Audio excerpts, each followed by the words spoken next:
Quantos estão inscritos? Cerca de 500. É lá.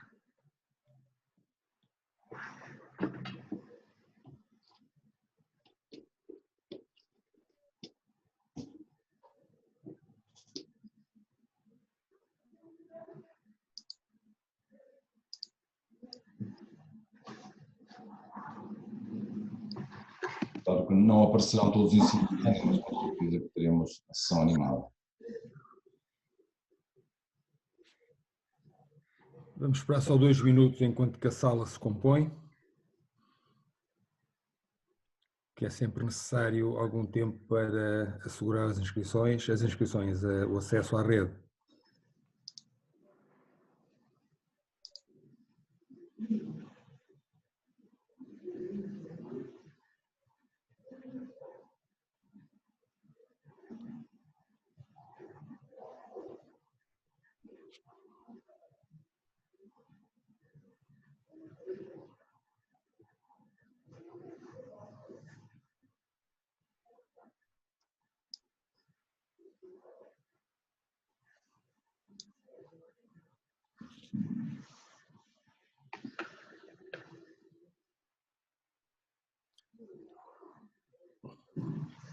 Já está a haver algum ruído, se calhar se pudessem, por favor, fechar os microfones para quem não estiver a falar.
Bem, neste momento já temos 80 participantes.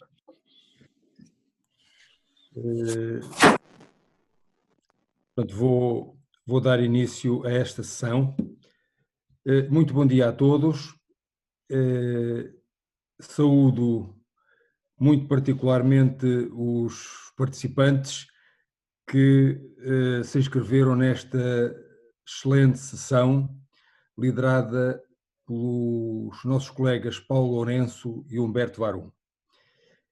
Há algum tempo nós desafiámos o Paulo e o Humberto para organizarem uma sessão sobre construção, deixando inteiramente aos dois a escolha dos temas e da equipa que entendiam ser a mais adequada para esta sessão.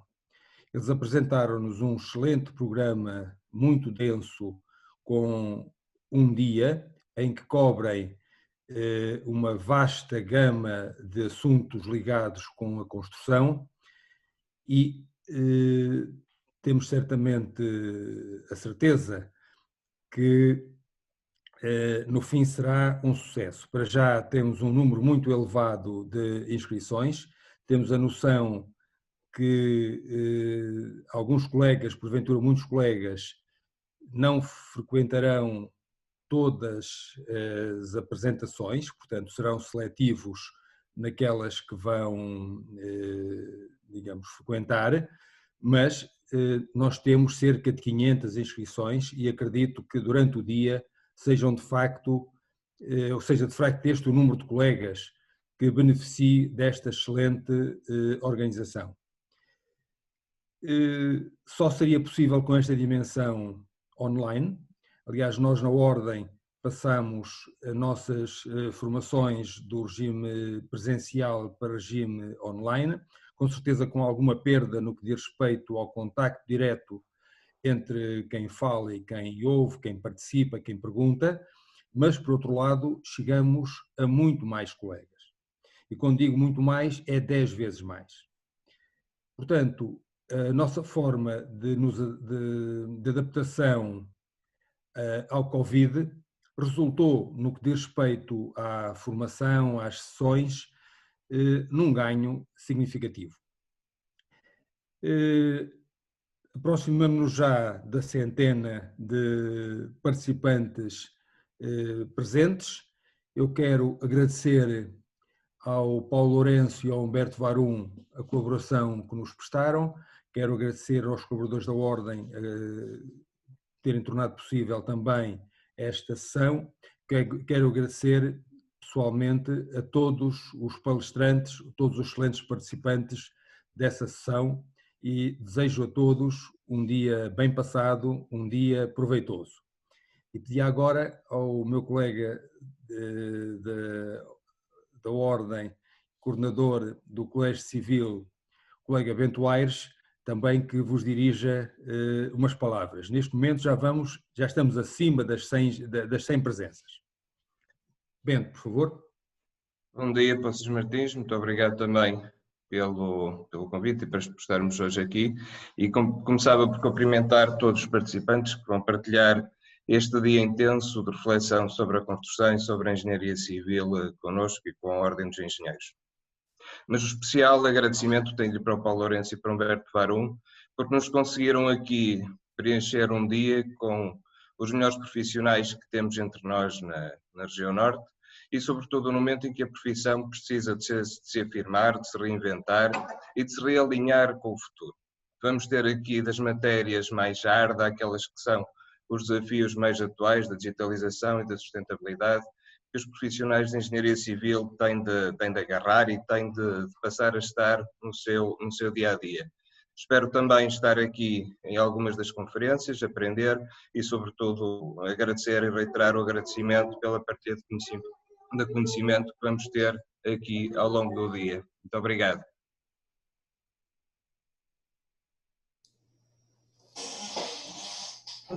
Agora então o Humberto Varum que vai falar, creio eu. Sim, senhor. Ora, muito obrigado, bom dia a todos. Eu gostaria de começar por cumprimentar o engenheiro Passos Martins, na qualidade de presidente da Ordem dos Engenheiros da Região Norte, o colega engenheiro Bento Aires, na qualidade de coordenador do Colégio de Engenharia Civil da Região Norte, e em meu nome e em nome do colega Paulo Lourenço, além de cumprimentar-vos, agradecemos o desafio que nos foi lançado. Cumprimentamos os oradores convidados e agradecemos a disponibilidade para estar connosco durante este dia e pela partilha do seu conhecimento e das experiências que tem associadas à temática do projeto ou construção de edifícios.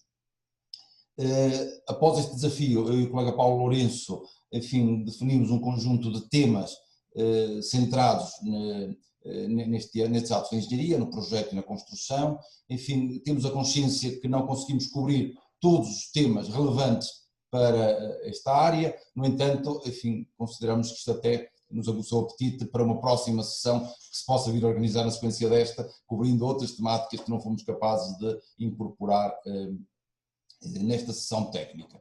Renovamos o agradecimento a todos os oradores.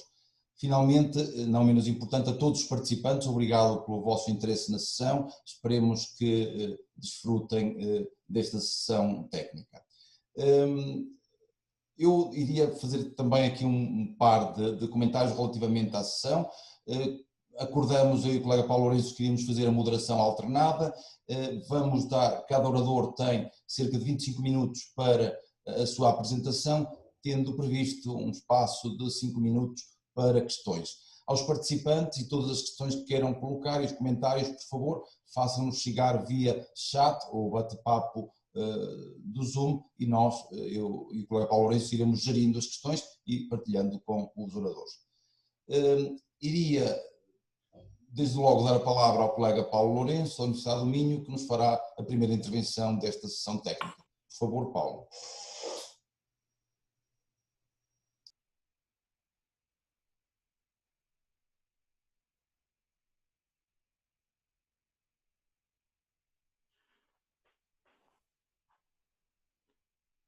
Ok, muito bom dia a todos, então.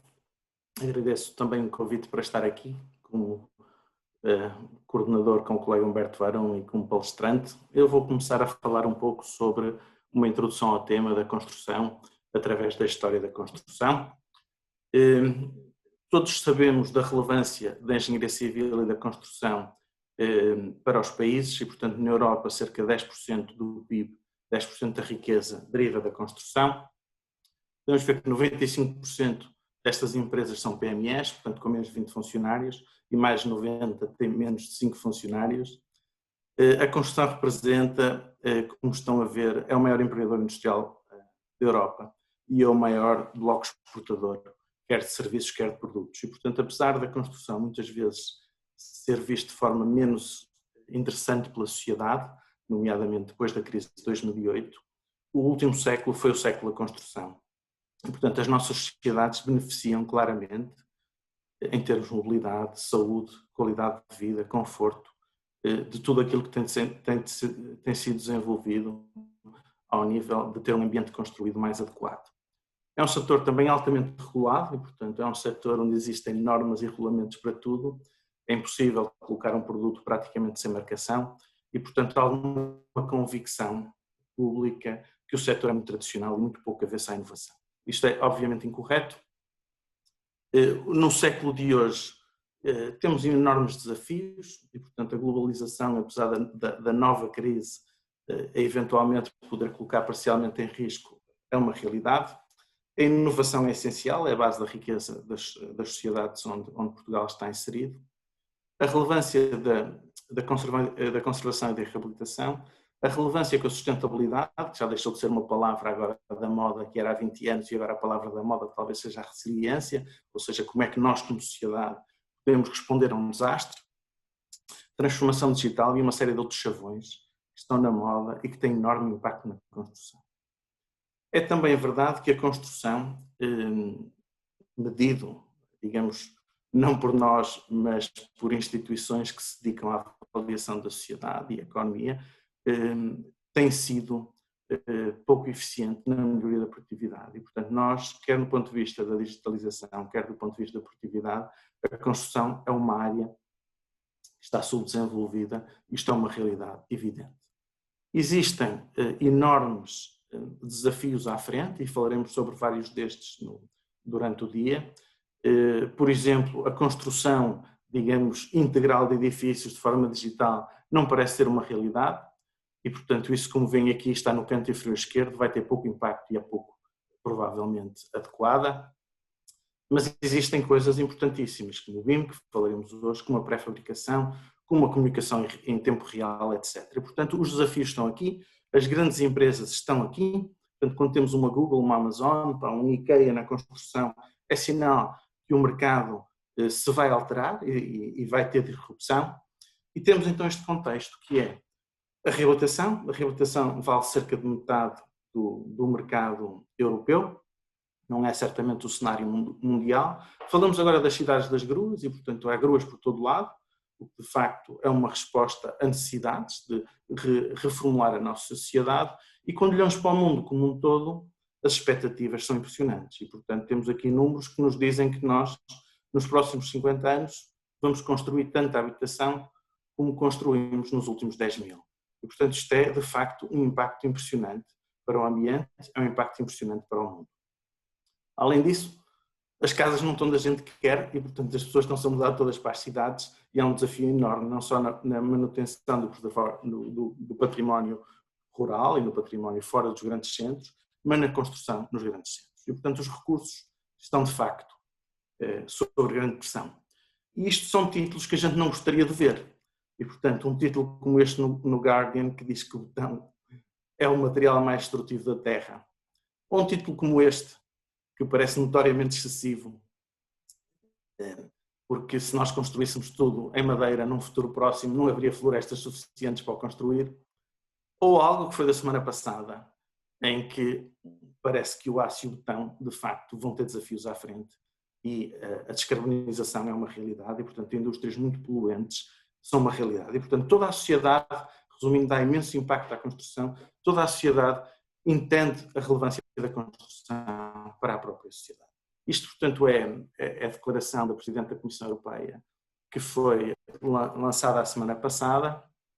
Tem uma declaração muito curta sobre o New European Bauhaus e, portanto, pensar no European Green Deal e a sua implementação. E é impressionante, quando fala em 5 aspectos importantes, fala nos materiais de construção, fala na eficiência energética, fala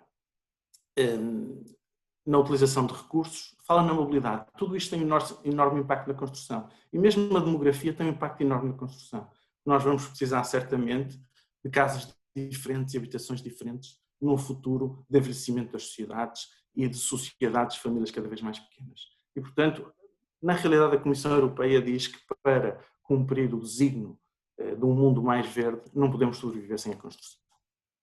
Eu vou então falar um pouquinho sobre os materiais, numa perspectiva de história e de valor dessa história. Quando falamos em construção, falamos em civilização. Ou seja, quando as sociedades se organizaram e deixaram a vida nómada e começaram a ter uma organização societária com diferentes pessoas, com organização diferentes, quer dizer que as sociedades ficaram sedentárias. A partir desse momento, precisam de uma casa e de uma casa que dure o tempo. E, portanto, quando falamos na história da construção, falamos na história da humanidade e falamos da nossa civilização. Os edifícios começaram a ser construídos com materiais que estavam disponíveis nas proximidades, portanto, muito próximo da nossa abordagem de sustentabilidade de hoje. Queremos utilizar materiais locais. E depois, eu como sou uma pessoa já mais idosa do século passado, quando comecei a trabalhar em engenharia, falava sempre nesta coisa estranhíssima chamada o WYSIWYG. Eu suponho que a malta mais nova não sabe o que é. E eu pus aqui de propósito. O WYSIWYG quer dizer what you see is what you get. E, portanto, o que nós vemos é aquilo que nós obtemos. E era muito popular na altura que se falava em programação, utilização de softwares, desde processamento de texto até cálculo estrutural, etc. E, portanto, que é uma parede de alvenaria antiga. Eu tenho aqui 3 fachadas ou 3 paramentos numa parede e todos eles são diferentes. E são diferentes porquê? Porque o seu interior é totalmente diferente. Portanto, quando falamos na construção, aquilo que a gente vê não é aquilo que lá está. Portanto, é impossível intervir num edifício antigo sem saber como é que ele foi construído e como é que ele foi, o que é que está lá no seu interior. Tem aqui o exemplo de uma parede de 3 panos, que é, digamos, o exemplo recorrente do edifício antigo da alvenaria. Se tiver mais do que 50, 60, 70 centímetros, será seguramente uma parede que tem um enchimento. Esse enchimento pode ser de muita coisa e, se estes panos não estiverem bem ligados, o edifício vai desmoronar e não vai ter uma vida muito longa. Portanto, ele pode ser ligado com juntouros ou pedras que fazem a ligação entre panos, pode ser ligado por madeira, pode ser ligado por juntouros da alvenaria, como se utilizava muito na construção romana, da alvenaria de tijolo, ou, por exemplo, na construção bizantina. A mesma coisa para os cunhais, têm de ser reforçados. E, portanto, uma parede de alvenaria antiga tem uma tecnologia inerente importantíssima. E o mesmo se passa com todos os elementos. Eu represento aqui, por exemplo, diferentes pilares. Um pilar em que temos as paredes exteriores bem lavradas, ou as pedras exteriores bem lavradas, e o interior também miolo de pedra. Um segundo pilar que o miolo é de péssima qualidade, portanto, na realidade, estes pilares até foram substituídos. E depois, pilares distintos, por exemplo, tem aqui pilares da Catedral de Maiorca, que são dos pilares mais esbeltos do mundo do gótico. E tem os pilares dos Mosteiros Jerónimos, que do meu conhecimento são os pilares mais esbeltos do gótico. E estes pilares só estão de pé porque são de pedra maciça. Porque se os pilares fossem como os outros, já teriam caído do meu ponto de vista. E de novo vermos como nós, com ferramentas, tem aqui uma tomografia, neste caso com ensaios sónicos, dos pilares da Catedral de Maiorca, e nós conseguimos detectar com ferramentas não destrutivas como é que as pedras estão organizadas. E estas pedras são octógono, podem ver que tem uma pedra central e depois tem 4 pedras, e estas 4 pedras rodam 45 graus em cada fiada. Obviamente, para ter uma junta vertical contrafiada, ou seja, não contínua. E, portanto, a tecnologia do passado é uma tecnologia fantástica, com imensas conhecimento empírico, se traduziu numa realidade. Tem aqui, por exemplo, eu não vou detalhar a forma de construção egípcia, e pensarmos como é que isto era feito. Não é uma forma simples, e, portanto, tem uma metodologia extraordinariamente complexa para obter algo que nós pensamos que é uma junta tão delgada que não entra uma folha de papel, mas que se calhar no interior não é uma junta delgada, é uma pedra não aparelhada. E, portanto, novamente, o que nós vemos não é o que está lá. Tem aqui exemplos da construção inca, que é exatamente a mesma coisa. Esta é a pedra famosa de Cusco, com os 12 ângulos.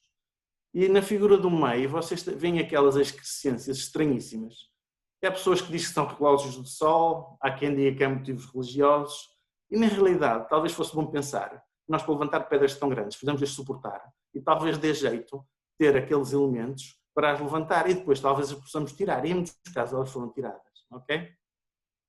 Isto, por exemplo, também um exemplo interessantíssimo, nós temos estado a trabalhar em Bagan, desde o sismo, e eu ainda não sei como é que isto é feito. Na última reunião que eu tive, não foi possível chegarmos a acordo porque precisávamos de tradutores, mas haverá informação muito, muito breve para nos dizerem como é que isto é feito. Nós temos tijolos de junta zero, portanto tijolos que não têm junta, têm uma junta muito delgada e que são tortos. Portanto, se olharem para a figura do centro ou para qualquer uma das imagens da direita, os tijolos têm uma forma torta e, portanto, ou eles foram cozinhados no local ou foram lavrados, mas ninguém sabe como isto é feito. Quer dizer, suponho que os birmaneses sabem, mas nas reuniões em que eu tenho estado de pessoas não locais, é um desconhecimento. Portanto, só é possível intervir se conhecemos. Quando pensamos em sistemas, um dos sistemas mais simples de todos que nós conhecemos são os sistemas pilar e viga. Portanto, nós usamos hoje na pré-fabricação, usamos hoje em muitas formas de construção, e estes sistemas também tiveram muita inovação. Por exemplo, tem ali um sistema grego, que normalmente eram vãos muito pequenos, com reforço metálico no exterior de origem.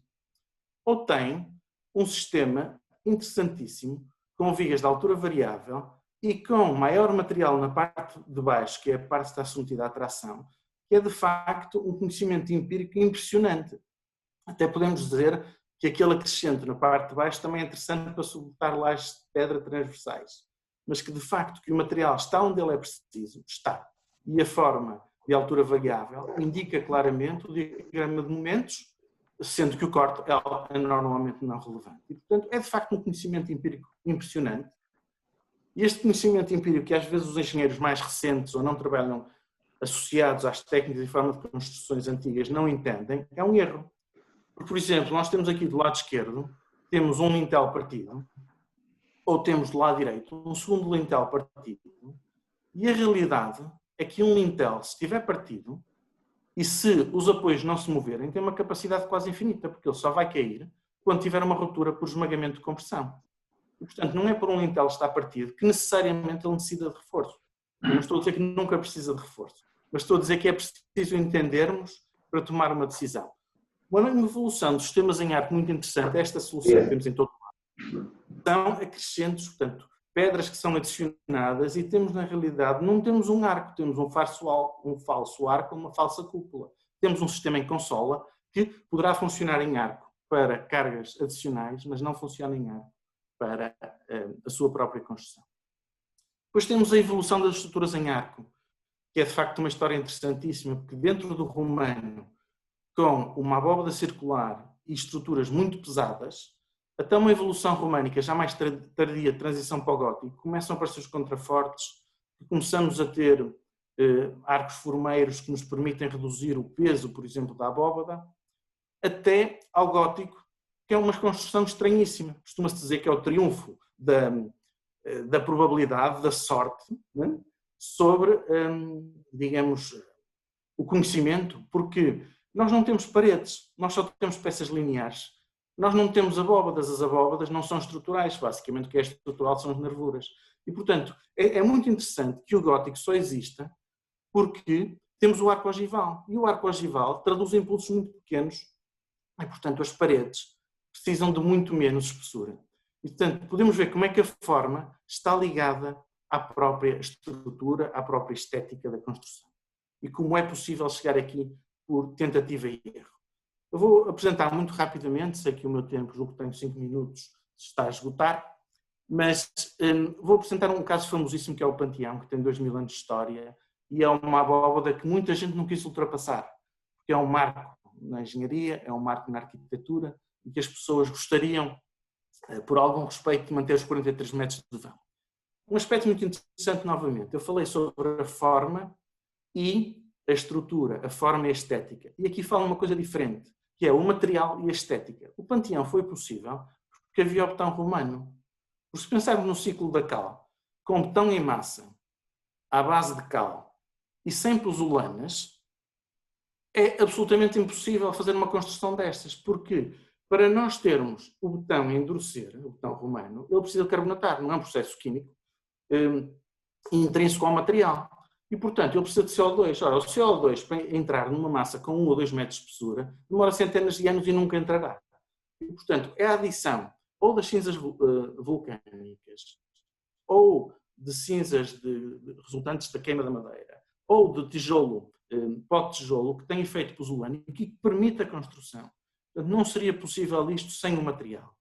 E depois, novamente, não é o WYSIWYG. Isto é, o Panteão parece ser uma construção super simples, mas é uma construção super complexa, com arcos de descarga e formas de transferir as forças para a base.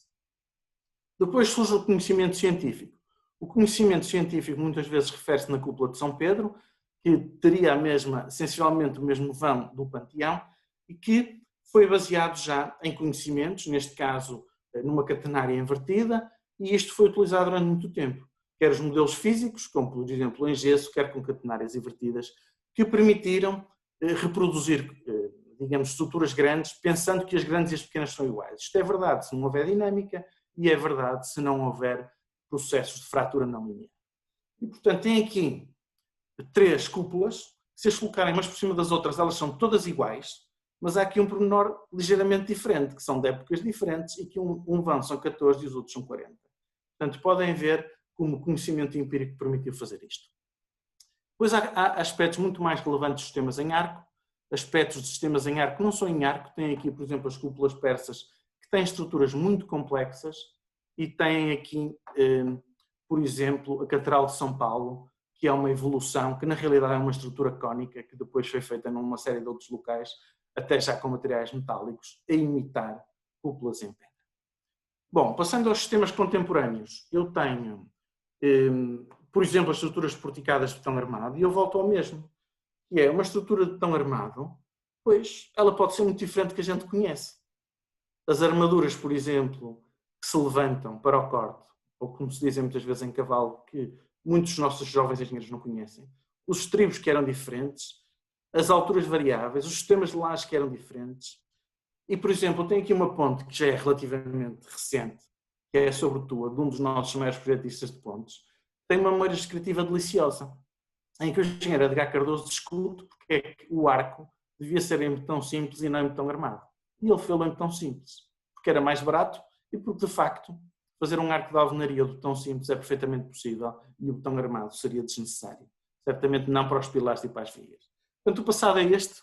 Nós, num século, aumentamos a altura dos edifícios quase 4 vezes, aumentamos o vão das pontes quase 4 vezes. Será que o futuro, no final do século XXI, será o mesmo? Nos edifícios parece que sim, porque na realidade já se fala na torre de 1000 metros e a torre de 1 milha, portanto, emblemático de 1,6 km, também está em projeto ou em concepção. Portanto, o futuro será aquilo que nós quisermos. Para terminar, aspectos sobre a importância da construção. Nós queremos preservar o património construído. Porquê? Porque é a nossa identidade. Porque é, de facto, uma necessidade para as sociedades. Queremos também preservar porque é importante do ponto de vista da riqueza do país, e estamos agora a notar isto claramente com o Covid. Mas porquê também? Porque tem uma história tecnológica, porque é um documento, porque nos dá conhecimento sobre práticas, sobre materiais, sobre mecanismos que os engenheiros já não conhecem. E faz parte da nossa cultura. E um engenheiro sem cultura, para mim, não existe. Por causa da sustentabilidade. Porque se nós usarmos o património construído, vamos utilizar menos recursos naturais. Não vamos ter resíduos. Há muitos anos, há 30 anos, dizia um engenheiro japonês, não é pelo facto de eu colocar os resíduos em vazador que eu os posso colocar. Portanto, o Japão há 20 anos já não deixava colocar resíduo nenhum no ambiente. E, de facto, nós temos de mudar a política de colocar os resíduos. A reabilitação devia ser mais barata. E, portanto, é importante conhecer o património. E porque, de facto, temos capacidade no património para gerar economia secundária e manter os ofícios tradicionais. E depois, se nós não conhecermos, não conseguimos intervir. Um arco fissura, certo? Fissura. Mas para ele cair, precisa de formações muito grandes e de muitas fissuras. E normalmente conseguimos atuar antes disso, se for preciso. E, de facto, o Panteão está afentilhado, e está afentilhado há muito tempo.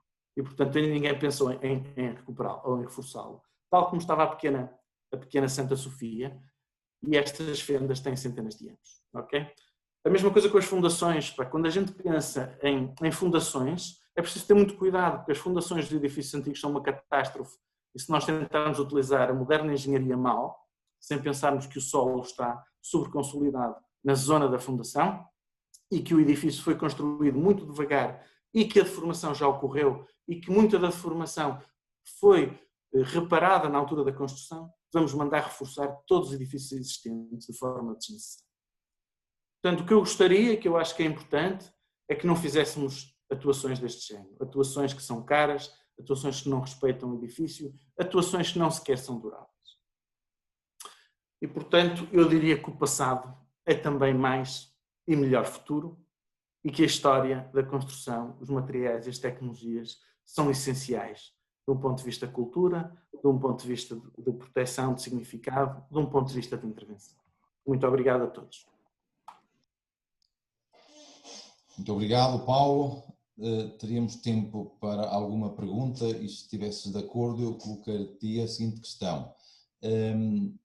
Considerando e inspirando-nos na boa prática construtiva do passado, que sugestões ou que recomendações é que nos darias, e para todos os jovens engenheiros, todos os engenheiros em geral, para melhor projetarmos edifícios atualmente e para melhor construir? Portanto, há práticas do passado que se foram abandonando e que eventualmente seria interessante recuperar e reintroduzir na prática do projeto e construção. Pois, Sil, obrigado. São de facto questões complexas. Eu diria, como eu tentei de alguma forma transmitir de forma muito rápida, que sem conhecimento não é possível intervir, do meu ponto de vista. Património construído, os edifícios da alvenaria representam cerca de 50% do património construído. A alvenaria não é ensinada, muitos colegas não têm conhecimento. E, portanto, eu lembro-me da frase de um professor americano, que é muito conhecido no mundo da alvenaria, aqui talvez há 15 anos, que veio visitar o Porto e que me dizia: mas porquê é que estão a reforçar tudo? Quer dizer, um edifício está de pé há 300 anos. Talvez a primeira abordagem é que o edifício está seguro. Não estou a dizer que estarão todos, certamente, e para eventos extremos, como tu mostrarás a seguir, certamente que não estão muitos. Mas para ações de gravidade é muito estranho alguém dizer que um edifício está condenado ou que um edifício não é seguro sem uma prova evidente e se ele resistiu à memória do tempo e à experiência do tempo. E, portanto, eu acho que é uma perda do ponto de vista de cultura, é uma perda do ponto de vista de ofícios, e é uma perda do ponto de vista de economia, e é uma perda do ponto de vista de intervenção. E, portanto, acho que é importante que os nossos colegas desenvolvam mais conhecimento sobre métodos, materiais, tecnologias de construções históricas. Muito obrigado. Portanto, passar-te agora os comandos, Paulo. Obrigado, eu. Pois os comandos agora são simples, é só introduzir o novo palestrante, que é o moderador anterior, o meu colega Humberto Varão, da Faculdade de Engenharia da Universidade do Porto. Por favor, Paulo. Humberto, avança.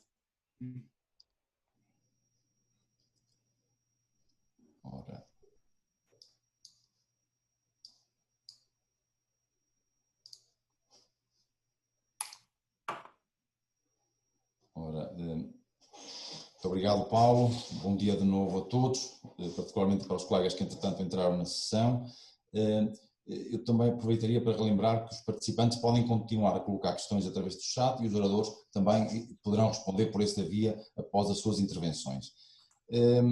Na minha intervenção, eu gostaria de partilhar com todos algumas reflexões sobre a vulnerabilidade e o risco sísmico das construções. Irei, sobretudo, referir um conjunto de reflexões inspiradas ou baseadas naquilo que nós temos observado em sismos recentes um pouco por todo o mundo e particularmente na Europa.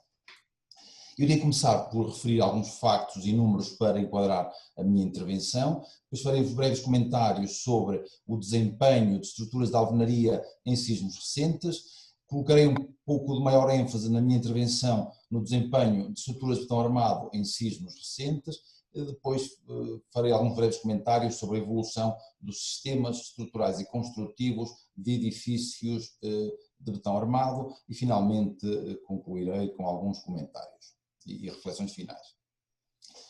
Todos nós sabemos que o risco em termos gerais e especificamente no caso do risco sísmico é influenciado por uma série de vetores, desde logo a perigosidade, maior ou menor probabilidade de acontecimento de um determinado evento sísmico numa região, a vulnerabilidade, maior ou menor capacidade que uma dada construção, que uma dada estrutura tem de responder em condições adequadas a uma solicitação sísmica e, finalmente, a exposição associada às pessoas e aos valores que associamos aos nossos edifícios. E, portanto, pensando agora no risco sísmico associado a um edifício, a um conjunto de edifícios, a uma cidade, a uma região, nós, do lado da engenharia, podemos, na construção de espaço edificado novo, controlar o risco, mitigar o risco, intervindo nestes 3 vetores.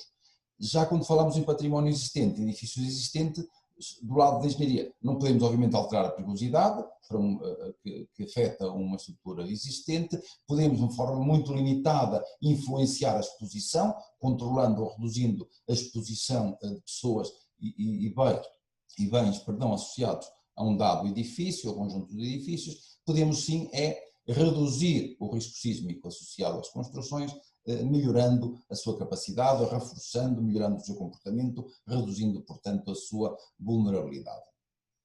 As estatísticas mostram-nos que o número de ocorrências de desastres naturais com impacto significativo no espaço edificado tem vindo a aumentar, sendo que a maior incidência, o maior número de desastres naturais com impacto significativo nas construções tem origem nas causas meteorológicas, fenómenos meteorológicos, sendo que os eventos de origem geofísica, onde se incluem os terremotos, estão sempre presentes ao longo, enfim, dos tempos.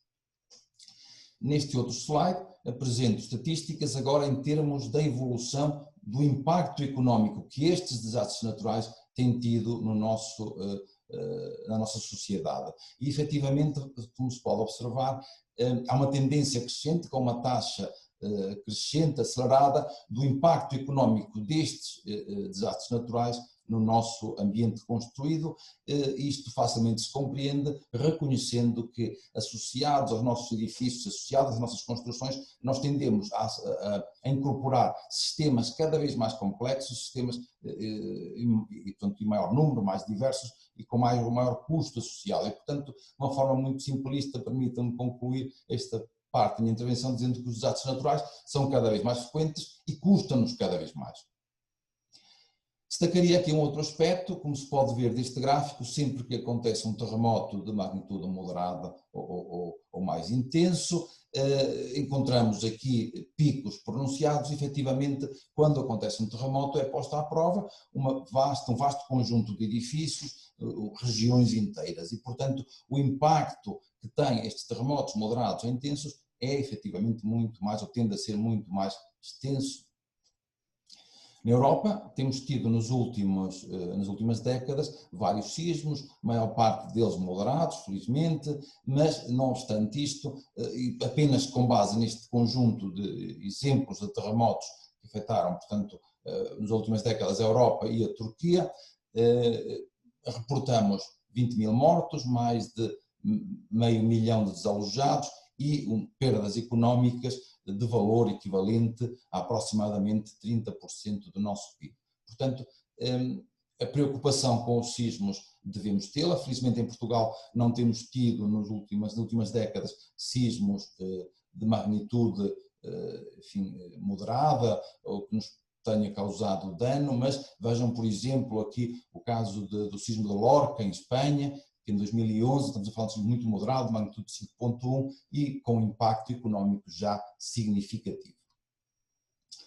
Relativamente ao desempenho das estruturas de alvenaria perante sismos, enfim, cada vez que ocorre um sismo, as lições que nós retiramos repetem-se, portanto, muito do que eu vou dizer é informação ou conhecimento já, enfim, amplamente reconhecido e tido por todos nós, mas basicamente o tipo de danos mais comum que ocorre nas estruturas tradicionais, correntes de edifícios de alvenaria, surgem muitas situações associadas à qualidade das alvenarias, situações em que temos alvenarias pobres, compostas por elementos irregulares, eventualmente algumas situações de alvenarias de terra, enfim, com um estado de conservação crítico, enfim, que esta qualidade pobre das alvenarias pode condicionar eventualmente o desempenho destes edifícios quando sujeitos aos sismos. É reconhecida a limitada capacidade resistente das paredes de alvenaria ao corte e, portanto, quando estas são solicitadas por sismos sob ações no seu plano, eventualmente podem surgir fissuras deste tipo, portanto, as fendas em Cruz de Santo André, portanto, que representam, ou que denotam, ou que evidenciam o atingir do limite da capacidade resistente ao corte destas alvenarias. Outro dano muito comum nas estruturas de alvenaria correntes em edifícios surge associado ao colapso para fora do plano, sobretudo de panos de alvenaria muito esbeltos, mal ligados às paredes de alvenaria transversais e mal ligados às coberturas e aos pavimentos. Pontos singulares de concentração de tensões, como são os cunhais, tendem a manifestar danos, sobretudo quando acontecem impulsos oriundos do sismo em várias direções. Quando temos edifícios antigos inseridos em agregados, como é muito comum nos nossos agregados urbanos, a interação entre os edifícios contíguos pode prejudicar o comportamento de alguns edifícios, okay? Sobretudo em situações em que temos edifícios contíguos com características ou propriedades de alvenarias muito distintas, quando temos situações de desalinhamento de aberturas, quando temos situações de edifícios com alturas não alinhadas ao longo da rua. Outro aspecto que gostaria de comentar também, e que temos deparado nestes sismos recentes, é que situações correspondentes a intervenções não devidamente pensadas, não devidamente projetadas, não devidamente implementadas, podem prejudicar o comportamento sísmico das estruturas tradicionais de alvenaria. Refiro-me, por exemplo, a uma situação comum que corresponde ao corte das paredes de alvenaria nos pisos inferiores, enfim, a substituição de pavimentos de madeira por pavimentos de betão armado ou por coberturas de betão armado, enfim, se estas opções não forem devidamente projetadas e implementadas, podem eventualmente prejudicar o desempenho sísmico das estruturas. Relativamente às estruturas de betão armado, também, de novo, sempre que acontece um sismo e se visitarmos as zonas afetadas, vamos encontrar que os edifícios que sofrem danos mais significativos e que eventualmente colapsam, estes danos são sempre, têm como origem praticamente as mesmas causas. Eu iria agora de seguida visitar, ponto por ponto, cada uma destas causas comuns de dano em estruturas correntes de edifícios de betão armado. Irei começar por analisar as causas associadas a problemas em elementos estruturais primários, depois iremos também fazer breves comentários sobre o desempenho de elementos estruturais secundários e, finalmente, dos elementos não estruturais. É reconhecido que, perante solicitações extremas sísmicas, nós esperamos que as estruturas respondam adequadamente, eventualmente com algum dano controlado, desde que as zonas críticas, onde nós esperamos maiores exigências, respondam adequadamente para as exigências de ductilidade que o sismo lhe impõe. É muito comum encontrarmos deficiências no projeto ou na construção destas zonas críticas, das rótulas plásticas, não conseguindo desta forma desenvolver ou tolerar as exigências de deformação que o sismo cíclica que o sismo acaba por impor. Vejam aqui exemplos em sismos, peço perdão, podem ver aqui exemplos de sismos de colapsos de elementos estruturais, aqui nesse caso todos pilares, em diversas partes do mundo, associados a uma deficiente quantidade e ou pormenorização da armadura transversal para atender às exigências de ductilidade. Todos os aspectos relacionados com a pormenorização são essenciais. Sabemos que em obra às vezes é difícil executar alguns detalhes que são definidos em projeto. No entanto, por vezes a segurança da estrutura pode ficar condicionada se não tivermos o devido cuidado, quer em projeto, quer depois na implementação em obra. Problemas típicos surgem associados às zonas dos empalmes, às zonas das emendas, okay? E nas estruturas existentes, nas estruturas antigas, associados ao fenómeno de escorregamento entre a armadura e o aço, quando falamos de estruturas anteriores aos anos 70, quando usamos armadura lisa para a execução destas estruturas de betão armado.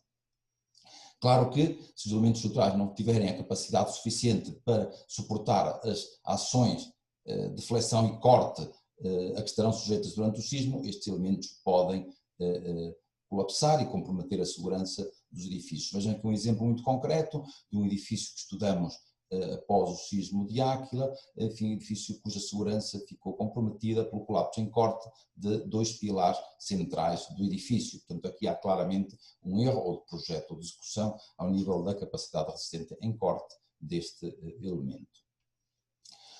Também é muito frequente encontrar nos edifícios colapsados ou com danos significativos problemas nos nós de ligação viga-pilar. Não basta projetar adequadamente, executar adequadamente os pilares e as vigas, é importante que os nós desempenhem a sua função e tenham a capacidade de transferir os esforços das vigas para os pilares ou vice-versa. Enfim, sabemos também que é muito difícil executar a armadura transversal nos nós, mas quando necessária ela deve ser implementada, senão poderá comprometer a segurança estrutural e particularmente perante fenómenos sísmicos, perante ações sísmicas das estruturas. Um mecanismo muito comum de colapso nas estruturas de edifícios, sobretudo falando de estruturas de edifícios que não foram calculadas aos sismos ou estruturas que foram calculadas segundo os regulamentos dos anos 80, aquela época, enfim, o conhecimento era o que existia na época. Nós, hoje em dia, nos regulamentos da atualidade, como é o caso do Eurocódigo 8, controlamos a hierarquia de formação das rótulas na estrutura, portanto, adicionamos à estrutura alguma redundância e capacidade de redistribuição, uma ductilidade que é decorrente do controle deste mecanismo. Portanto, quando as estruturas no passado não eram projetadas ao sismo, não atendiam a isto, acontecia que tínhamos situações em que, num dado nó, a resistência dos pilares era eventualmente inferior ou comparável à resistência das vigas e, neste tipo de situações, poderiam surgir perante a ação sísmica, quando se excede determinado limite de capacidade, a concentração das rótulas nos pilares. Isto, como claramente se compreende, é de evitar e, portanto, enfim, este é um aspecto que nos preocupa, porque em muitas estruturas existentes este mecanismo potencial existe. E, portanto, também nos sismos que temos estudado na Europa, enfim, e falando de estruturas desta época, este mecanismo é bem comum. Outra causa comum de dano surge associada ao mecanismo tipo pilar curto. O mecanismo tipo pilar curto surge devido a uma restrição parcial da deformação lateral dos pilares, por exemplo, promovida pela existência de painéis de alvenaria muito rígidos encostados aos pilares e com aberturas. Acontece que perante este cenário, a ação sísmica impõe uma deformação ao nível do piso que tenderá a concentrar-se, ou tenderá a distribuir-se não ao longo de toda a altura do pilar, mas sim tenderá a concentrar-se numa porção mais curta do pilar, fazendo com que as exigências de esforços e de deformações neste troço mais curto sejam significativamente superiores àquelas que eventualmente previmos em projeto e, portanto, isso poderá levar a uma ruptura por corte prematura. As irregularidades estruturais são muito comuns nos edifícios. É um problema estudado desde há muito tempo, é um problema que nós devemos continuar a colocar em cima da mesa, porque, tal como iremos comentar de seguida, vejam que muitos edifícios que colapsam, muitos edifícios que têm mau comportamento, esta limitação da capacidade sísmica dos edifícios surge associada a este tipo de irregularidades. Refiro-me a irregularidades em planta que tendem a promover torção global do edifício, ou irregularidades em altura que tendem a concentrar as exigências de deformação em algum piso determinado e, portanto, estas irregularidades acabam por não permitir à estrutura explorar a ductilidade disponível em todos os seus elementos estruturais, concentrando as exigências em poucos elementos. Em Lorca, particularmente, após o sismo de 2011, podemos observar inúmeros edifícios que sofriam deste problema, que sofriam de uma irregularidade estrutural em altura. Como podem ver nestes esquemas da direita, efetivamente, não obstante nós usarmos hoje em dia em projeto modelos muito rigorosos, se depois na prática implementamos ou construímos as paredes de alvenaria eventualmente muito rígidas e eventualmente não distribuídas de maneira uniforme em altura ou em planta, a estrutura tenderá a comportar-se de maneira bem distinta daquela que nós conseguimos prever em projeto, havendo eventualmente uma concentração de exigências de deformações e esforços em poucos elementos e eventualmente esforços bem superiores àqueles que nós previmos em projeto. E, portanto, muitos dos colapsos que observamos em Lorca, apesar do terremoto moderado, surgiram associados a este tipo de problema. Aqui outro exemplo de um edifício colapsado em Áquila, que somava, além de outros problemas, as irregularidades em planta e em altura. Problemas de interação, de novo, edifícios em meio urbano, estes edifícios estão encostados eventualmente a outros edifícios, com alturas distintas, com características ou propriedades dinâmicas distintas, com rigidez distinta, levando a que, quando o edifício se encontra nessas condições e perante uma solicitação sísmica, a resposta do nosso edifício será obviamente influenciada ou alterada pelos edifícios contíguos, levando eventualmente, além das alterações, da alteração da resposta dinâmica, levando eventualmente a uma concentração de esforços em alguns pontos singulares. Falando de elementos secundários, é prática corrente em projeto dimensionarmos alguns elementos secundários separadamente do cálculo global da estrutura, para as ações estáticas a que estão sujeitas, mas é importante referir, tal como o Eurocódigo 8 destaca muito bem, que o dimensionamento destes elementos estruturais secundários deve ser feito também para acomodar as exigências que a resposta sísmica do edifício lhe impõe. Quando isto não é tido em conta, elementos como algumas escadas, enfim, palas, plativandas, podem sofrer dano, como nestes exemplos que aqui apresento. Iria agora de ter um pouco mais de atenção aos problemas associados ao colapso ou mau comportamento de elementos não estruturais, onde se incluem as paredes de alvenaria de enchimento. É reconhecido que estas paredes podem ser muito rígidas, é reconhecido que têm uma capacidade resistente em corte limitada e, portanto, quando solicitadas no seu plano, podem eventualmente experimentar este tipo de dano também de fendas diagonais em cruz de Santo André. Mas aquilo que nós temos observado, particularmente nos últimos anos, com expressão significativa, é o aumento do colapso das paredes de alvenaria, sobretudo de fachada, para fora do seu plano. Okay? Encontramos muitas situações, particularmente, por exemplo, no sismo de Áquila, em que estruturas de edifícios que tivemos a oportunidade de visitar não apresentavam qualquer dano ao nível dos sistemas estruturais, no entanto, o cenário em termos de comportamento e dos elementos de alvenaria da fachada era este. Como podem ver, além desta visita que fizemos por várias causas de danos mais comuns associadas às estruturas de edifícios que estão armados, efetivamente não interessa apenas estudar e dimensionar a estrutura para resistir à ação sísmica, não interessa apenas ter preocupações com a estabilidade dos elementos não estruturais, é muito importante considerar a interação, porque a estrutura pode condicionar a estabilidade dos elementos não estruturais e estes elementos não estruturais garantidamente também podem alterar a resposta e o desempenho sísmico do edifício.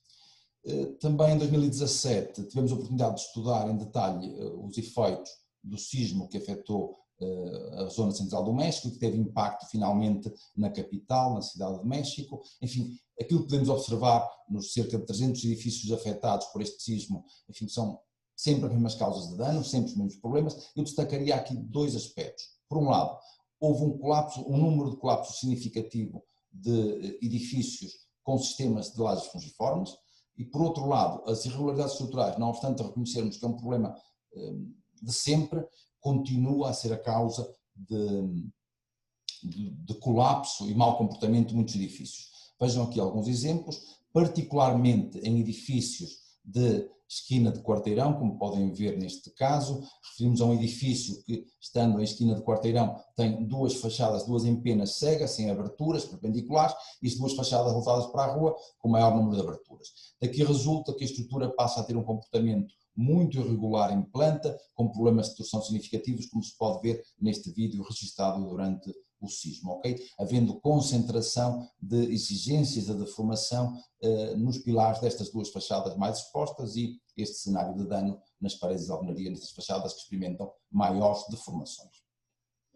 Também tem sido prática nos últimos anos, um pouco por todo o mundo, a implementação em alguns edifícios de fachadas pesadas, apensas à estrutura. Como se pode ver neste vídeo também, enfim, acho que devemos passar a ter um cuidado particular na ligação destes painéis de fachada à estrutura. Eles têm que ser pensados, projetados e executados de forma a permitirem acomodar as deformações que o sismo lhe impõe. Alguns comentários sobre a evolução do sistema construtivo. Efetivamente reconhecemos que nas últimas décadas, tal como também o professor Paulo Lourenço já nos referiu na sua apresentação, nas últimas décadas os sistemas construtivos, quer estruturais, quer não estruturais, têm vindo a evoluir de maneira muito rápida. Enfim, isto levanta-nos algumas dúvidas quanto ao eventual comportamento e desempenho sísmico que possam vir a ter, sobretudo, os sistemas introduzidos nos últimos anos. Muito bem, a nível da estrutura de betão armado, durante décadas nós construímos essencialmente estruturas de edifícios correntes em estrutura porticada, eventualmente estruturas com sistemas mistos, eventualmente estruturas de tipo de parede. Nos últimos anos temos vindo a notar um acentuado interesse, um acentuado crescimento da construção, utilizando sistemas estruturais com lajes fungiformes e também um acentuado número de situações com a implementação de elementos prefabricados nas fachadas, pesados, enfim, isto levanta-nos algumas preocupações que temos de ter em conta. Relativamente aos sistemas construtivos das paredes de alvenaria, de enchimento e particularmente as de fachada, é importante referir que também nas últimas décadas nós temos alterado muito a forma como temos executado, temos introduzido sistemas que têm variado bastante, sobretudo motivados por preocupações muito importantes relacionadas com o conforto térmico, com o conforto acústico, com as perdas de energia. São preocupações obviamente muito importantes e relevantes. No entanto, do ponto de vista estrutural, eventualmente as soluções que temos vindo a implementar podem criar-nos problemas, tal como conseguimos provar e observar nestes sismos recentes que têm acontecido e que têm afetado regiões do sul da Europa, onde a prática construtiva é muito próxima da prática construtiva que tem acontecido em Portugal. Enfim, também nas últimas décadas temos introduzido alguns elementos na fachada, elementos de painéis de alvenaria executados com blocos de furação vertical, cerâmicos ou blocos de betão. Enfim, não temos ainda um domínio absoluto sobre o comportamento deste tipo de soluções ao sismo e, portanto, enfim, se calhar devemos continuar a promover a discussão sobre a forma como estes sistemas que temos introduzido nos últimos anos na construção poderão afetar a resposta e a segurança sísmica dos edifícios. Como comentários finais, eu diria que os códigos da atualidade, como é o caso do Eurocódigo 8, apresentam um conjunto de princípios orientadores que devemos ter em conta desde a fase de concepção e do projeto estrutural, de forma a promover um bom desempenho sísmico dos edifícios. Desde logo, a simplicidade do sistema estrutural, a uniformidade na distribuição de rigidez, massa, resistência, redundância, resistência e rigidez adequada em duas direções ortogonais, resistência e rigidez à torção. No entanto, é importante salientar que quando nos edifícios introduzimos as paredes de alvenaria, eventualmente podemos estar a comprometer estes princípios fundamentais de concepção estrutural e, portanto, eventualmente devemos revisitar a concepção estrutural quando as paredes de alvenaria não têm uma distribuição no edifício que permita garantir este comportamento dos edifícios. Os códigos de atualidade permitem explorar também de utilidade nos edifícios, média, portanto, esta utilidade pode ser explorada até níveis bem elevados, eventualmente associando coeficientes de comportamento no dimensionamento elevados. Enfim, importante dizer também que, tal como referimos anteriormente, quando as paredes de alvenaria existem e quando estas restringem a deformação da estrutura em algumas zonas, eventualmente a ductilidade disponível na estrutura, obrigado Paulo, vou terminar, e peço desculpa, poderão condicionar o desempenho das estruturas. Muito bem, também nos códigos de atualidade temos um nível de rigor na abordagem no projeto da estrutura de betão armado muito elevado. Ao nível das paredes de alvenaria existe como que uma incoerência em termos da abordagem e do rigor que aplicamos na sua verificação da segurança quando comparamos com a forma como dimensionamos as estruturas de alvenaria. Para terminar, já falamos sobre as irregularidades, é um aspecto que nos deve preocupar no futuro, no projeto das estruturas, e as lajes fungiformes também é um aspecto que nos deve merecer particular atenção, sobretudo em cenários de sismicidade elevada. Como já ultrapassei o meu tempo, eu concluo aqui. Muito obrigado a todos pela vossa atenção. Muito obrigado, Humberto. Nós temos aqui um conjunto de questões. Portanto, uma boa notícia, julgo eu, para todos, para a comunidade e para a sociedade, é a famosa Portaria 302 de 2019, que implica que vai ser preciso considerar efetivamente a vulnerabilidade sísmica na reabilitação, que cada vez, que durante muitas décadas esteve praticamente abandonada. Eu vou fazer aqui duas questões do que recebi. Uma delas tinha a ver com as paredes de enchimento. Como é que podemos garantir que estas são detalhadas de forma a não comprometer o desempenho estrutural do pórtico? E da mesma forma, ou também ligada, devemos considerar as paredes na análise estrutural ou devemos separá-las e não as considerar? Obrigado. Questões de resposta difícil. Efetivamente, o que nós não devemos é não fazer nada. Portanto, sabemos que é extremamente difícil abordar as paredes de alvenaria em projeto, mas ignorar completamente a sua presença, ignorar completamente a sua distribuição é que não podemos fazer. Existe na literatura já um conjunto de modelos mais ou menos refinados, mas existem já ferramentas simplificadas que permitem avaliar o impacto que as paredes de alvenaria têm na resposta e segurança dos edifícios. Portanto, devemos, sim senhor, considerá-las na resposta do edifício. Ok, mais uma questão, portanto, o mau comportamento soft story nestes géneros de estruturas é conhecido, não é? É possível detalhar algumas soluções eficazes para responder a este problema? Sim senhor, sim senhor. É do tipo de intervenções onde é mais simples executar, porque quando o problema surge associado a um soft story, o problema está localizado e, portanto, é simples, reforçando os elementos estruturais existentes ou, eventualmente, adicionando novos elementos, corrigir este problema. É efetivamente um problema muito sério. Nós temos, nas nossas cidades, e particularmente na nossa capital, em Lisboa, temos muitos edifícios que enfermam deste problema. Não devemos fechar os olhos em intervenções de reabilitação. Temos a oportunidade de instalar níveis de segurança nestes edifícios compatíveis com as nossas exigências atuais. E este é o tipo de problema mais evidente e onde é fácil, efetivamente, intervir de forma a reduzir a vulnerabilidade associada a estes edifícios. Muito obrigado, Humberto. Então passávamos agora ao próximo. Obrigado. Portanto, a próxima intervenção fica a cargo do colega Hipólito Sousa, professor da FIUP. Por favor, Hipólito. Bom dia, não sei se me estão a ouvir. Sim. Eu ia só partilhar a apresentação, só um minuto.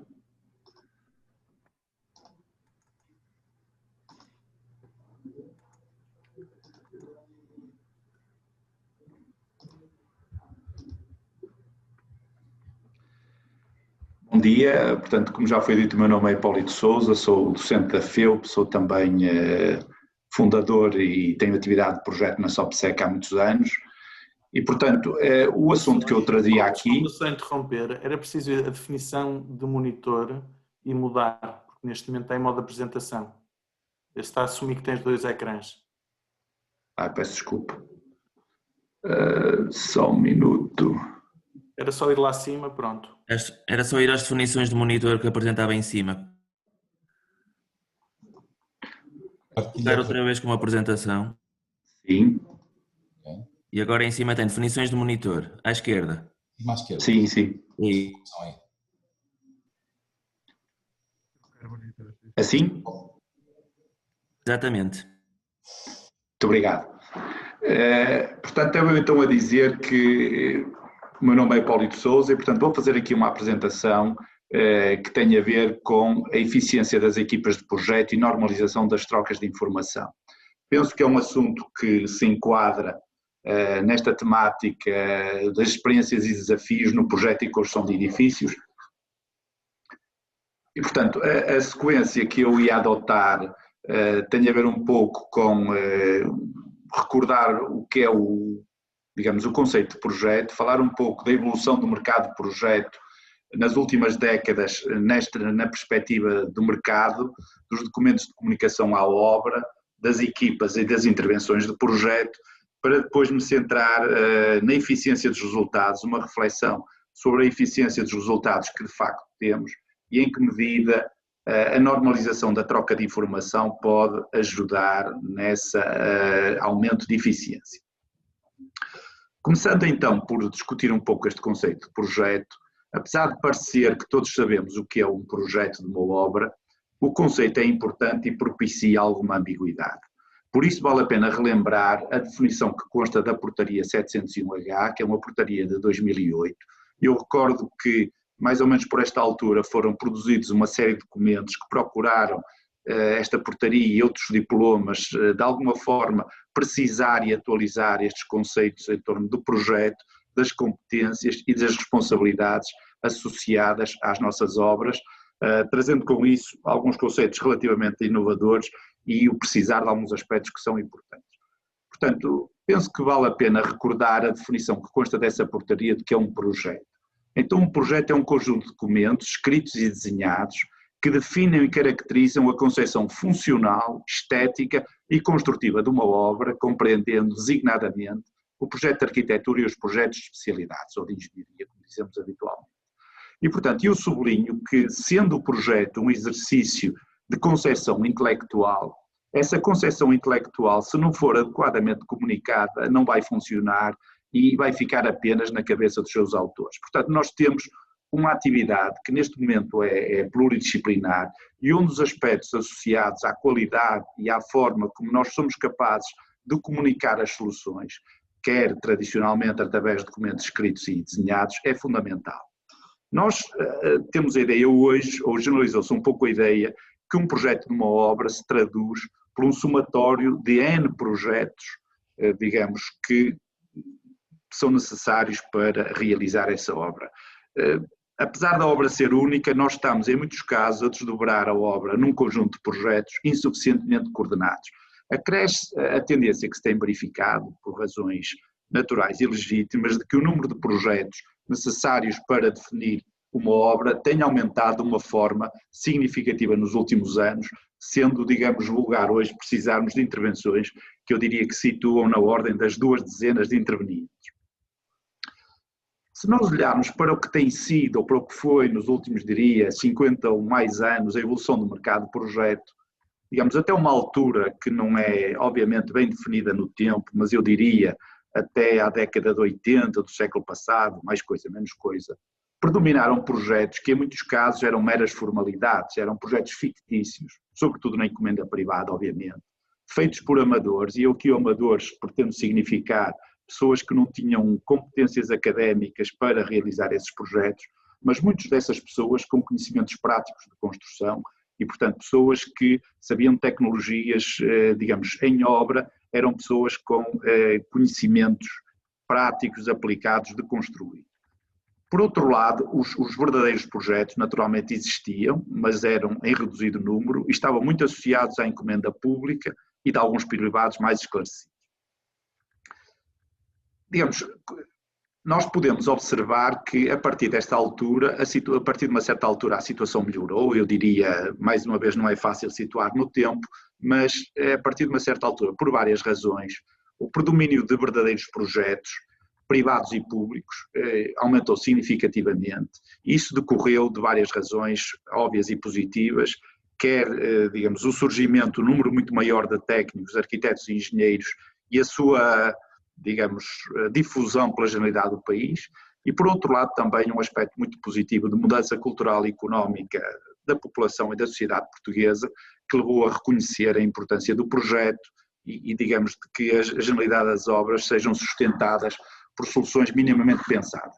Poderemos dizer que, apesar desta melhoria, deste sinal positivo, a qualidade, digamos, do resultado final não cresceu proporcionalmente ao nível que seria eventualmente tão desejável.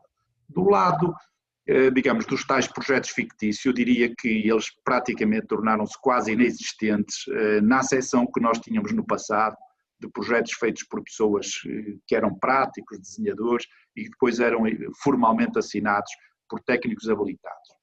Se nós olharmos também para a evolução do mercado numa perspectiva económica de emprego e de empresas associadas aos serviços de engenharia e arquitetura, nós vemos também uma evolução bastante positiva nos últimos, eu diria, 10 anos, tendo em conta que o último ano que temos informação estatística é 2018. Portanto, eu reuni nestes gráficos os dados conhecidos de 2008, que eu diria que é o último ano, ou quase o último ano antes da crise que afetou profundamente o setor da construção e que se prolongou durante grande parte da segunda década do século XXI, e 2018, que é um ano, digamos, do início de alguma recuperação ainda ténue no setor da construção. E quando na figura peço desculpa que eu vou tentar ligar aqui o marcador, talvez não seja fácil, mas pronto, quando nós na figura da esquerda vemos o valor dos trabalhos realizados em Portugal, nós verificamos que a coluna cor de laranja traduz o valor dos trabalhos de construção e a coluna azul traduz o valor dos serviços de engenharia e arquitetura ligados à construção. Nós verificamos que em 2008 o valor dos trabalhos de construção totalizou cerca de 20 mil milhões de euros, passando em 2018 para cerca de metade, mas a redução ao nível dos serviços praticamente não existiu e, portanto, os serviços que representariam em 2008 cerca de 13%, 12% do valor dos trabalhos de construção, em 10 anos passaram com um peso percentual da ordem dos 25%. Isto traduziu-se também do lado das empresas e do lado do pessoal e emprego. Portanto, nós diríamos que o setor dos serviços de arquitetura e engenharia ganhou expressão em Portugal, digamos, quer sob o ponto de vista económico, sob o ponto de vista do emprego e sob o ponto de vista do número de empresas, e terá sido menos sensível à crise, porque passamos durante cerca de uma década, do que o setor da construção, sendo também reflexo de uma exportação com algum significado que esta área de negócios conseguiu fazer. Olhando agora um pouco para o que foi a evolução dos documentos de comunicação. Portanto, como já referi, um projeto materializa-se em documentos que comunicam a ideia para a obra e para as pessoas que a vão realizar. Durante, eu diria se calhar séculos, este trabalho foi, sob o ponto de vista dos desenhos, realizado em estirador, naquilo que nós chamaríamos de desenho técnico, em documentos desenhados, análogos a estes que estão a ver nesta figura. É um edifício da Avenida dos Aliados, cujo projeto tem cerca de 100 anos, ou um pouco mais de 100 anos, e, digamos, os projetos eram baseados em desenhos e em textos escritos, em memórias descritivas, etc. E eu tive já essa experiência várias vezes, quando precisamos de pesquisar informação sobre projetos antigos, somos frequentemente, agradavelmente surpreendidos com a qualidade da informação desenhada e escrita. Isto é, em muitos casos há um rigor e uma preocupação em transmitir adequadamente o que é a obra, que eu diria que nem sempre temos hoje. E, portanto, essa informação é fundamental para a memória futura, e sempre que vamos precisar de fazer intervenções, por exemplo, de reabilitação, a existência dessa informação ajuda-nos muito. Continuando a percorrer um bocadinho esta linha do tempo, a partir mais ou menos de meados do século XX, portanto peço desculpa, para mais ou menos meados da década de 80 do século passado, uma experiência que eu já vivi como engenheiro, nós verificámos o surgimento dos computadores pessoais e designadamente das ferramentas CAD que vieram, diria eu, num período de cerca de 8, 10 anos, acabar com o desenho tradicional feito em estirador. De qualquer forma, esta passagem para o desenho CAD faz-se com uma atitude mental idêntica à que existia quando se trabalhava em estirador. Portanto, o CAD não é mais do que uma forma mais mecanizada e mais ágil de produzir informação baseada nos mesmos princípios. Isto é, nós pegamos numa realidade que é complexa e seccionámos-la, dividimos-la em plantas, cortes, pormenores, etc., por forma a transmitir aquilo que queremos que a solução seja. Mais recentemente, e a partir do início deste século, começa a aparecer o conceito do BIM e, digamos, que o aumento da capacidade dos computadores vem tornar possível, e hoje já há muitos profissionais e projetos que usam correntemente o BIM. No entanto, estamos ainda a falar de algo que não foi completamente assimilado, sobretudo na forma de transformar o modelo em informação que seja utilizável em obra, tendo em conta que quer os meios, quer as pessoas, quer os processos, são os que temos e são aqueles que ainda estão montados sobre um processo de comunicação, segundo as formas mais tradicionais que eu referi agora. Apesar, portanto, do BIM permitir, além do modelo 3D, um conjunto bastante rico de informação e documentos, a utilização ainda está muito longe de ser completamente potenciada. Portanto, isto porque é necessário não apenas uma alteração na forma de comunicar, mas uma alteração no processo mental de produzir a comunicação. E como nós sabemos, e sobretudo quando nós vamos sendo mais velhos, nós vamos vendo que as alterações são demoradas e demoram tempo a ser assimiladas. Se falar ainda também nesta retrospectiva das equipas de projeto, e portanto servindo mais uma vez das definições que constam da portaria 701H, por definição a equipa de projeto é uma equipa multidisciplinar, que tem por finalidade a elaboração de um projeto, contratada pelo dono da obra, e que é constituída por vários autores de projetos e por um coordenador de projeto, cumprindo com os respectivos deveres. Portanto, em síntese, desta noção de equipa de projeto, surgem aqui 3 ideias que me parecem chave. A multidisciplinaridade, que tem vindo a crescer, e a necessidade da coordenação, que apesar de estar plasmada na lei e haver sempre que haver alguém que assina um termo de responsabilidade de coordenador de projeto, essa coordenação, diria eu, na generalidade dos projetos não é efetiva. Portanto, e fazendo mais uma vez a dicotomia entre o que era um pouco o passado e o presente, nós diríamos que umas décadas atrás eram poucos técnicos que faziam projetos pluridisciplinares, habituados a trabalhar em conjunto e bons conhecedores de construção. Portanto, era uma equipa reduzida, em que alguém assumia o protagonismo de coordenar, fosse arquiteto ou engenheiro. Por exemplo, no caso da engenharia civil, era vulgar que um engenheiro civil estivesse habituado a fazer aquilo que nós diríamos hoje, mais do que uma especialidade de projeto, e, portanto, havia também um maior acompanhamento da obra, um razoável conhecimento da construção. Aquilo que nós verificamos hoje mais recorrentemente é o número elevado de especialistas, que decorre naturalmente da quantidade de projetos que é necessário fazer, nem sempre suficientemente coordenados e, em muitos casos, sem cultura de construção e também sem hábitos de trabalho em conjunto. Nós sabemos que a eficiência de uma equipa decorre da capacidade de trabalhar em conjunto, para além da competência, e, portanto, nós verificamos hoje que, em muitos casos, a coordenação, por um lado, não é efetiva, as pessoas trabalham de uma forma relativamente descoordenada e também há aqui um aspecto que me parece importante, é que há diversos agentes a projetar na construção, diversos colegas a projetar, que não têm cultura de projeto e de construção, peço desculpa. Portanto, o que eu queria dizer é que há pessoas oriundas de outras formações que não as tradicionais de arquitetura e engenharia civil, que de construção sabem muito pouco e, portanto, tomam em muitos casos decisões sobre aspectos construtivos para os quais não estão suficientemente preparados. Um outro aspecto que interessa também discutir, avaliar, é um bocadinho a perspectiva das intervenções. Nós fazemos projetos de que obras e o que é que se passou também nesta evolução. Temos que ter a noção que nestes últimos 50 anos a generalidade das intervenções de projetos tornaram-se mais complexas. E tornaram-se mais complexas porquê?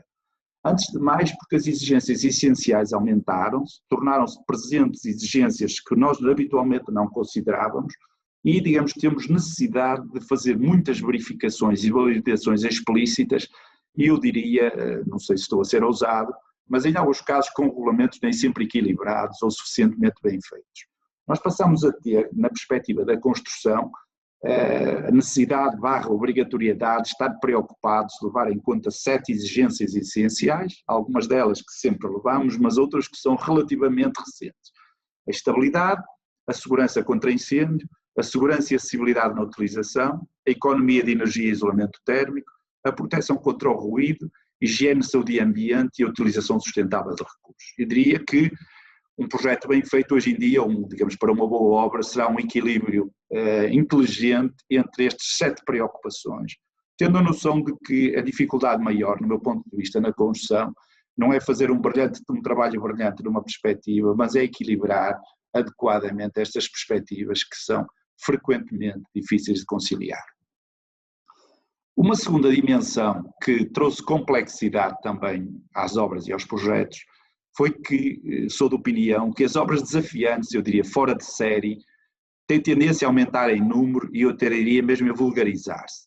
Se isso por um lado é bom, que digamos, se há obras cada vez mais espetaculares e à partida, isso em muitos casos é um pressuposto, ao mesmo tempo isso aumenta o risco de que as coisas corram mal, de custos, de equipas que não são suficientemente competentes para fazer esse tipo de trabalho. Eu juntei aqui 2 fotografias de obras que são fora de série, mas na minha opinião, por mérito, obviamente positivo, mas seria possível também juntar aqui algumas fotografias que não quis trazer, de obras que, digamos, partindo de uma intenção de fora de série, transformaram-se em obras que, de alguma forma, fracassaram em diversos desses objetivos. Um aspecto que também complica, ou melhor, traz complexidade ao exercício da atividade de projeto e às nossas obras, é, digamos, o aumento, naturalmente muito positivo, dos trabalhos de reabilitação e, portanto, a necessidade de trabalhar em reabilitação, que é inquestionável, e de reabilitarmos mais do que construir de novo, traduz também numa complexidade, um aumento de dificuldade, dado que, de uma forma geral, as obras de reabilitação são mais complexas que as obras novas. Vamos agora olhar, digamos, um pouco para a perspectiva da eficiência. Se é verdade que nesta evolução o setor melhorou, isso é inquestionável e ainda bem, não podemos dar-nos por satisfeitos e não reconhecer que há aspectos claramente que têm que ser melhorados. E, portanto, se nós pensarmos que, por definição, eficiência é a capacidade de realizar tarefas e trabalhos de modo eficaz, com qualidade, digamos, com o mínimo de erros e defeitos, nós, por antítese, poderemos dizer que a manifestação de falta de eficiência traduz-se em derrapagens de prazos e custos, em patologias e defeitos, em desajustes face às necessidades dos utentes, isto é, obras que apesar de não terem nenhuma patologia, mas não correspondem às necessidades, mau uso de ferramentas e modelos. Eu chamaria a atenção para este aspecto. Portanto, nós muitas vezes temos hoje uma panóplia de ferramentas informáticas que nos ajudam a fazer tudo, mas como diria Gil Vicente, antes quer um asno que me leve que um cavalo que me derrube. Nós muitas vezes não somos capazes de dominar completamente as ferramentas que estamos a utilizar e nesses casos nós corremos riscos sérios de ter maus resultados. Sublinhava também a dificuldade em fazer a síntese, coordenar adequadamente, quer dizer, mais uma vez a dificuldade associada ao projeto de obras está mais em equilibrar os aspectos relativamente contraditórios em presença do que fazer um brilharete na especialidade A, B ou C, e portanto essa capacidade de coordenar e sintetizar é fundamental. Integrar as preocupações da obra, portanto nós muitas vezes não projetamos levando em conta os problemas associados à execução dos projetos que concebemos, portanto é muito importante trazer essa preocupação para o projeto. E por último, um desperdício que também é de facto falta de eficiência, é a produção de documentação pretensamente técnica e sem valor, que os nossos clientes e quem paga os projetos e quem paga as obras muitas vezes não é capaz de entender. A este propósito, e portanto dizendo que as nossas práticas, digamos, nem sempre são as melhores, às vezes são complicativas e pouco assertivas, e digamos o que se traduz em práticas e intervenções com pouco valor, eu trazia aqui, não desmerecendo a importância da segurança e saúde em projeto, um extrato de 3 páginas, uma de 3 páginas, de um PSS anglo-saxónico simples, mas eficaz, que resuma 3 páginas, onde qualquer pessoa é capaz de identificar os riscos.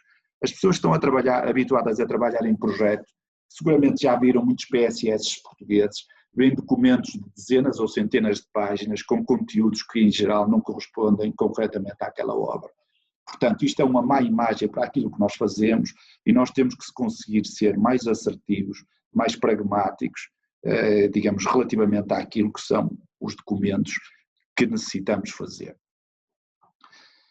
Esta eficiência, portanto, e tendo em conta o ciclo de vida da indústria da construção e a quantidade de diferentes intervenientes ligados ao processo, designadamente na fase de projeto e normalização dos diversos aspectos, é fundamental que as pessoas, digamos que no meio, se sedimentem formas normalizadas de trabalho. E, portanto, eu chamo a atenção que esta indústria é uma indústria onde o número de intervenientes é muito elevado e onde não há claramente um líder bem definido, como existem noutras indústrias em que a fileira é controlada por um único agente. Portanto, neste caso, nós temos múltiplos agentes, múltiplos intervenientes e é fundamental que eles sejam capazes de trabalhar da mesma forma, porque isso vai trazer ganhos imensos de produtividade e de eficiência. Também sou de opinião que temos às vezes a tendência para não começar pelo óbvio, não começar pelo mais simples e fácil. E esta questão da normalização da troca de informação não é uma coisa super complexa, é uma questão de nós sermos disciplinados e assentarmos em determinados princípios.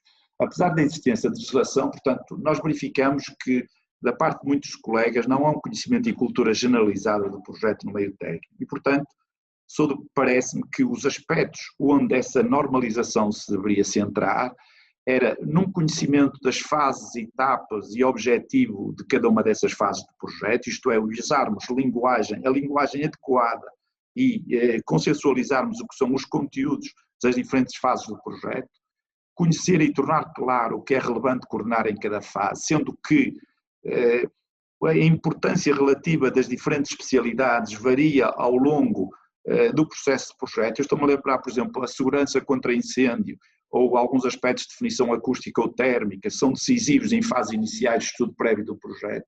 Muitas vezes, se entrarem fora de tempo, vão se transformar em meras formalidades. Portanto, a capacidade de perceber isso e definir o que é necessário coordenar. Definir formas universais de organizar a informação produzida, isto é, normalizar a forma como nós produzimos a informação, a forma como gravamos os ficheiros. Nós temos imensas dificuldades na nossa atividade profissional, decorrente de pequenos problemas que seriam facilmente resolúveis se nós tivéssemos formas normalizadas de funcionar e também, digamos, termos formas idênticas de organizar os entregáveis, aquilo que são depois os produtos do projeto nas suas diferentes fases. Nesta linha, eu chamo a atenção, por exemplo, da importância de normalizar a estrutura organizativa da documentação. Se nós formos, por exemplo, aos procedimentos de obras públicas, de concursais, nós vemos obras do mesmo tipo designadas de formas diferentes, a divisão das obras em corpos, a forma como nós estruturamos os documentos, as especialidades, etc., não é igual num país tão pequeno como Portugal, o que cria grande dificuldade aos intervenientes. O mesmo se passa sobre a normalização de uma única obra. Portanto, se nós estivermos a falar de uma única obra, seria óbvio, seria natural que essa documentação do projeto dessa obra estivesse agregada num documento coordenado, único, que tivesse vários capítulos ou várias partes associadas às diferentes partes do projeto e, portanto, que esse repositório fosse agregado, o que infelizmente não acontece na maior parte dos casos, digamos, pela falta dessa cultura de trabalhar em conjunto, pela dificuldade em existir uma coordenação efetiva dos projetos que realizamos. Tentando explicitar um pouco um pensamento digamos, de que forma é que nós podemos alcançar esta eficiência, como é que podemos melhorar esta questão da normalização e, portanto, porque isso traria, como já referi, ganhos importantes ao setor. Acho que era importante que trabalhassem mais as competências em projeto nos cursos de engenharia.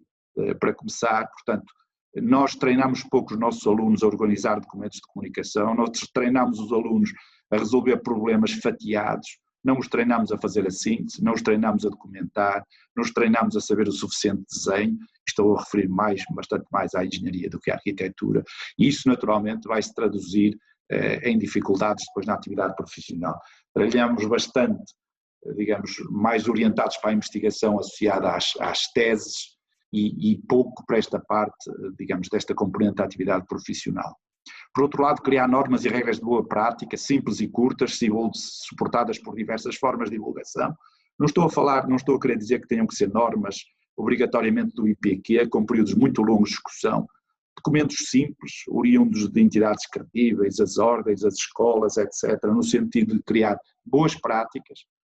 Envolver os donos de obra, designadamente os públicos, isto é também um problema. As câmaras municipais gostam de cultivar a diferença e, portanto, essa diferença prejudica enormemente o setor.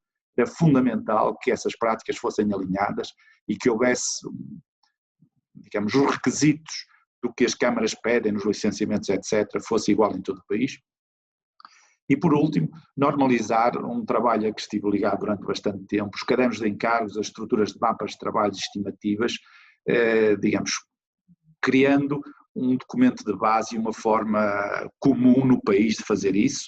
O Estado português patrocinou um projeto que não foi ainda consequente, que é o PRONIC, que tinha este objetivo e que está de alguma forma feito e ponto a usar. Estaremos à espera que o Estado destine ou defina a forma como essa utilização pode ser feita. Para acabar e como conclusão, gostaria de dizer que nós temos que ter sempre presentes as 3 dimensões em que a atividade de construção e as outras se alicerçam. E que um setor só é forte, moderno e competitivo se o seu nível médio for elevado. Não nos interessa ter uma investigação de ponta se essa investigação não chegar ao terreno. Não nos interessa ter 1 ou 2 empresas capazes de fazer projetos segundo métodos muito avançados se o que predominar no resto do país é a mediania. Portanto, nós temos que conseguir elevar o nível médio do nosso setor e, neste caso em concreto, falando do projeto. Portanto, os 3 aspectos que são decisivos e que nós temos que perceber que influenciam aquilo que nós fazemos são as pessoas, os processos e a tecnologia. E há coisas que têm tendência a avançar mais depressa do que as outras, designadamente as tecnologias, e portanto nós temos que arranjar uma forma equilibrada de que as tecnologias puxem numa forma proporcionada e idêntica para as pessoas e para os processos. Ou seja, nenhuma inovação nem tecnologia aplicada ao setor da construção vão ser eficazes sem uma normalização mínima de diversos aspectos. Na construção o trabalho é eminentemente colaborativo e interdependente. Esse esforço de normalização é indispensável, começando no meu ponto de vista sobre a atividade de projeto. Muito obrigado pela vossa atenção, estou eventualmente disponível depois nos termos deste seminário para eventualmente responder a eventuais questões. Obrigado. Muito obrigado, Hipólito, por partilha das tuas reflexões relativamente à eficiência das equipas de projeto e a normalização de trocas de informação. Na sequência da tua intervenção e reconhecendo que a fase final do projeto é a comunicação e que é extremamente importante, surgem-nos aqui 2 questões. Por um lado, como assegurar a qualidade da comunicação da informação para a execução e, por outro lado, como lidar com uma dificuldade reconhecida que é a qualidade da mão de obra. Portanto, no sentido de assegurar a qualidade da documentação do projeto, parece-me fundamental, digamos, a consciência de que o projeto só é bom se for adequadamente comunicado. Esta ideia é uma ideia que não é suficientemente passada e, portanto, um ótimo projeto na cabeça do projetista, mal transmitido, nunca será um bom projeto. Portanto, as pessoas nos seus processos internos têm que dar relevância e importância à necessidade de comunicarem adequadamente as soluções e, sobretudo, estar atento, como eu procurei referir, que a obra é uma, portanto, não há o projeto A, B e C, há o conjunto de projetos que definem essa obra e, portanto, se eles forem inadequadamente coordenados, a obra não vai correr bem. Relativamente ao que é a qualidade da mão de obra, eu penso que ela é também uma variável desta equação e, portanto, nós temos que estar preparados para conceber soluções que sejam execuíveis com a indústria que temos, com a mão de obra que temos, com os materiais que temos. Portanto, é uma variável que eu acho que tem que entrar na equação. Quando eu referia que tem havido uma tendência para aumentar as obras que eu designei por fora de série, isto é, a vontade, sobretudo muitos projetistas, mas também de alguns donos de obra, de fazerem obras perfeitamente singulares, perfeitamente únicas, perfeitamente desafiantes. Isso é bom, mas é necessário que estejam reunidas as condições para que seja assim. Se nós não tivermos uma capacidade técnica de fazer um bom projeto desafiante, se não tivermos as condições do lado da mão de obra para fazer essa obra, ou os meios financeiros e outros para fazer, portanto nós estamos a querer ir numa ilusão, porque depois a obra final vai deixar-nos desolados relativamente àquilo que eram as expectativas que se criaram. Portanto, acho que essa consciência tem que existir, acho que uma valorização destes aspectos de comunicação e de normalização, nós, quem trabalha nesta área, sabe que com frequência despende dezenas de horas, uma percentagem não desprezável de tempo a resolver problemas que, se houvesse, digamos, uma forma organizada a trabalhar, que todas as equipas partilhassem, esse desperdício não existia, esse tempo sobrava para fazer coisas mais interessantes. Muito obrigado, Hipólito. Na sequência desta preocupação com a mão de obra, surgem aqui 2 comentários ou questões relativamente à necessidade da formação da mão de obra associada à execução das obras. Queres comentar este aspecto? Sim, quer dizer, eu acho que Portugal e outros países está-se a assistir na Europa uma dificuldade em recrutar pessoas, digamos, que trabalhem efetivamente nas obras. E, portanto, há sobretudo uma falta de consideração social e outras causas que não transformaram a construção numa atividade não atrativa. Isso também se passa, digamos, eu diria que é um problema da mão de obra e não só. Eu diria que designadamente os cursos de engenharia civil já foram mais atrativos do que são hoje e, portanto, há aqui algum paralelo entre os dois domínios. É necessário mudar esta imagem da construção, portanto, nós agentes da construção, nós profissionais, temos que ajudar a mudar a imagem da construção de forma que a construção seja uma atividade mais atrativa, em que a forma de fazer as obras se diferencie, em que os jovens se sintam motivados para eventualmente vir trabalhar na construção, seja em carreiras mais próximas do operário ou técnicas mais aplicadas, ou para outros níveis também. Portanto, a construção perdeu, relativamente a outros setores, atração enquanto atividade, o que afasta as pessoas. Isto sem prejuízo da necessidade de formação, mas a formação passa muito também pela capacidade de atrair gente competente e motivada para trabalhar no setor. E, obviamente, criando de uma forma, se calhar, mais dinâmica, formação para as diferentes carreiras que podem existir na fileira da construção.